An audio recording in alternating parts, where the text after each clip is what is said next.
আজকে বাজার যাওয়ার পথে এই সুন্দর কাশফুলগুলো রাস্তার পাশে পাশে ফুটে রয়েছে, দেখেই তো মনটা একদম উৎফুল্ল।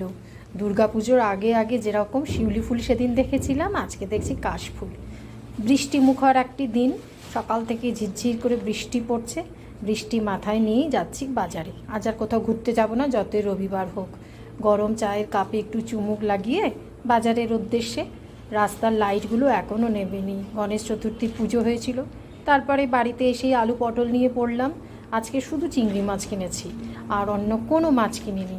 তো পটলটাকে করব ভেবেছিলাম সর্ষে দিয়ে, রান্না করতে গিয়ে দেখি সর্ষে নেই। তো যেটা আছে জিরে গুঁড়ো দিয়ে করে নিলাম। আর চিংড়ি মাছকে দিয়ে পাঁচ ফোড়ন, পেঁয়াজ, সমস্ত আর কি মশলা, নুন, হলুদ, জিরে গুঁড়ো, লঙ্কা গুঁড়ো, ধনে গুঁড়ো, কাঁচা লঙ্কা সব দিয়ে পাঁচমিশালি সবজি করে নিলাম, যেটা খেতে খুব ভালো হয়। এই দুই পদ দিয়েই আজকে দুপুরের খাওয়া সেরেছি।